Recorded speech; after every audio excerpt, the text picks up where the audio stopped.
अच्छा ये मेरे कुछ दोस्तों के पास ये जो नोज़ल हमने भिजवाई है, अगर इस नोज़ल के अंदर आपके पास लीकेज का मसला आ रहा है, ठीक है, तो ये लीकेज को रोकने का मैं तरीका बताने लगा हूँ। देखें इसके पीछे ये छोटी सी पिन है, इस पिन को आप निकालेंगे, ठीक है, तो ये आपकी दोनों चीज़ें बाहर आ जाती हैं, स्प्रिंग भी और ये छल्ला भी, ठीक है।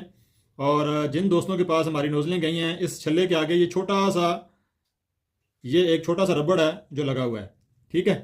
आपने इस रबड़ को चेंज करना है। हमने जो आपको नया रबड़ भेजना है, या जिन लोगों को पहले भेजी हैं वो हमसे नया रबड़ ले लें, मंगवा लें। और जिन लोगों के पास ऑलरेडी गई हैं तो वो ये चेक करें, यहाँ पे जो है ना 2 रबड़ होंगे, क्योंकि हमने जो अभी हम जिनको भिजवा रहे हैं, हम इसी के ऊपर एक और छल्ला है वो डाल के भेज रहे हैं। आपने ये एक उतार देना है और एक जो है वो इसके अंदर लगा रहे, ठीक है।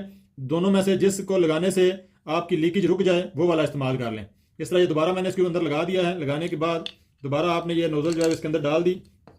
ये स्प्रिंग है, स्प्रिंग को थोड़ा सा खींच दें ताकि नोज़ल टाइट हो जाए थोड़ी सी, ठीक है।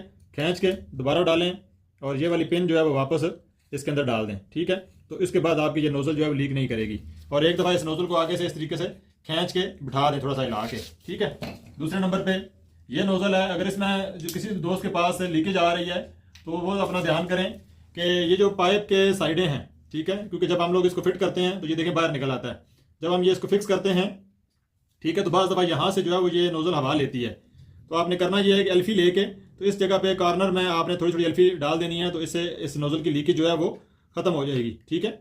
जो भी बंदा ये नोज़ल यूज़ कर रहा है उसको लीकेज आती है तो वो यहाँ पे एल्फी डाल दे। तीसरे नंबर पे अगर फिर भी लीकेज उसकी नहीं रुकती है तो ये जो पेप्सी की बोतल की चूड़ी है, इसमें बाज़ दफ़ा जो है वो ये सही तरीके से ये चूड़ी नहीं बनी हुई होती, तो ये नोज़ल के अंदर नहीं बैठती है, ठीक है। तो आपने करना ये है कि कोई भी इस तरह का शापर ले लें, ठीक है। शापर इस तरह रखें इसके ऊपर चूड़ी पे और ये दरमियान में सुराख कर दें ताकि पानी इसमें से आ सके। शापर लगा के ये आपने सुराख कर दिया है, उसके बाद आपने ये चूड़ी जो है वो ऊपर चढ़ा देनी है, ठीक है। इस तरीके से फिर आपकी जो नोज़ल है उसमें हवा नहीं जाएगी और आपकी ये लीकेज वाला मसला हल हो जाएगा, ठीक है जी। ये दोनों चीज़ें, अगर आपके लीकेज का मसला हो तो आप इस तरीके से इसको ठीक कर सकते हैं।